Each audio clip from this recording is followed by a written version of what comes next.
ಪ್ರತಿ ಗಿಡ ಮರ ಪಕ್ಷಿ ಎಲ್ಲದರಲ್ಲೂ ಭಗವಂತನಿದ್ದಾನೆ, ಯಾವುದರಲ್ಲಿ ಭಗವಂತನಿಲ್ಲ ಅಂತ. ಆ ಭೂದೇವಿ ರೈತರು ಆ ಹೊಲಕ್ಕೆ ತುಂಬ ತಿಳಿದಂಥವ್ರು ಹೊಲಕ್ಕೆ ಚಪ್ಪಲಿ ಹಾಕೊಂಡು ಓಡಾಡಲ್ಲ.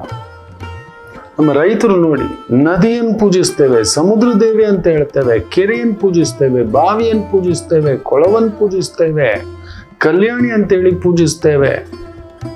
ಒಂದು ಕಲ್ಲಿಗೆ ರೂಪ ಕೊಟ್ಟು ಬ್ರಹ್ಮ ಅಂತೇವೆ, ವಿಷ್ಣು ಅಂತೇವೆ, ಸಾಯಿಬಾಬಾ ಅಂತೇವೆ, ಲಕ್ಷ್ಮಿ ಅಂತೇವೆ, ವಿಷ್ಣು ಅಂತೇವೆ. ನಮಗಿಷ್ಟವಾದಂಥ ಒಂದು ಹೆಸರನ್ನ ಇಟ್ಟುಕೊಂಡು ಪ್ರಾರ್ಥನಾ, ಪೂಜಾ, ಸಂಕಲ್ಪ ಇವೆಲ್ಲವನ್ನು ಮಾಡ್ಕೋತೇವೆ. ಬೇರೆ ಯಾವ ಧರ್ಮದಲ್ಲೂ ಇಲ್ಲ, ನಮ್ಮ ಧರ್ಮ ಮಾತ್ರವೇ ಹೇಳಿರೋದು ಪ್ರತಿಯೊಂದರಲ್ಲೂ ಭಗವಂತನಿದ್ದಾನೆ. ಎಲ್ಲಿಲ್ಲ ಭಗವಂತ ತೋರಿಸು. ಸರಿ, ಇದನ್ನೆಲ್ಲ ಇಟ್ಟವರು ಯಾರೋ? ಇದನ್ನೆಲ್ಲ ಇಟ್ಟವರು ಯಾರು? ಅದಕ್ಕೆ ಉತ್ತರ ಇಲ್ಲ. ನಮಗೋಸ್ಕರ ಒಂದು ನದಿ ಇಟ್ಟಿದ್ದಾನೆ, ಬೆಟ್ಟ ಇಟ್ಟಿದ್ದಾನೆ, ಗುಡ್ಡ ಇಟ್ಟಿದ್ದಾನೆ, ವಾಯು ಇಟ್ಟಿದ್ದಾನೆ, ಅಗ್ನಿ ಇಟ್ಟಿದ್ದಾನೆ, ನೆರಳಿಟ್ಟಿದ್ದಾನೆ, ಹಣ್ಣಿಟ್ಟಿದ್ದಾನೆ, ಎಲ್ಲ ಇಟ್ಟಿದ್ದಾನಲ್ವ ನಮಗೆ ಬಳಸ್ಕೊಳ್ಳಿಕ್ಕೋಸ್ಕರ. ಯಾರು ಇಟ್ಟಿರುವುದು? ನಮಗೊಂದು ಹೋಟ್ಲಿಗೆ ಹೋದ್ರೆ ಪ್ರಸಾದ ಯಾರೋ ಇಡ್ತಾರೆ, ದೇವಸ್ಥಾನಕ್ಕೆ ಹೋದ್ರೆ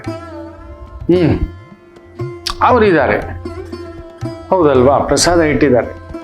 ಹಾಗಾದ್ರೆ ಇದಕ್ಕೆಲ್ಲ ವ್ಯವಸ್ಥೆಗಾರಕ್ಕೊಬ್ಬ ಇರಬೇಕಲ್ವಾ? ನಮಗೆ ಸಂಬಳ ಕೊಡೋಕೊಬ್ಬ ಯಜಮಾನ ಇದ್ದಾನೆ, ನಮ್ಮನ್ನು ಪೋಷಿಸ್ಲಿಕ್ಕೆ ತಂದೆ ತಾಯಿ ಇದ್ದಾರೆ, ನಮ್ಮನ್ನ ವಿದ್ಯೆ ಜ್ಞಾನ ಕೊಡ್ಲಿಕ್ಕೆ ಒಂದು ಗುರು ಇದ್ದಾರೆ. ಆದರೆ ಇದನ್ನೆಲ್ಲ ಇಟ್ಟಿರ್ತಕ್ಕಂಥವ್ರು ಯಾರು? ಇವರನ್ನೆಲ್ಲ ಇಟ್ಟವ್ರು ಯಾರು? ನಮಗೋಸ್ಕರ ಒಂದು ಹೆಂಡತಿ, ಒಂದು ಅಮ್ಮ, ಒಂದು ಅಪ್ಪ, ಒಂದು ಮಗು ಕೊಟ್ಟ, ಒಂದು ಬದುಕು ಕೊಟ್ಟ, ಒಂದು ದೇವ್ರು ಕೊಟ್ಟ, ಒಂದು ದರ್ಶನ ಕೊಟ್ಟ, ಒಂದು ಮಂತ್ರ ಕೊಟ್ಟ, ಒಂದು ಯಂತ್ರ ಕೊಟ್ಟ, ಒಂದು ಪೂಜೆ ಕೊಟ್ಟ, ಒಂದು ಸಂಕಲ್ಪ ಕೊಟ್ಟ. ಇದೆಲ್ಲ ತಿಳಿಸ್ಕೊಟ್ಟವನು, ತಂದಿಟ್ಟವನು ಯಾರು? ಆ ಹಣ್ಣಿನ ಮರ ಇಲ್ಲಿ ಬೆಳಿಬೇಕು ಅಂತ ಹೇಳ್ಕೊಟ್ಟವ್ರು ಯಾರು? ನದಿ ಹೀಗೆ ಹರಿಬೇಕು ಅಂತ ಹೇಳ್ಕೊಟ್ಟವ್ರು ಯಾರು? ಯಾರು? ಯೋಚನೆ ಮಾಡಿ.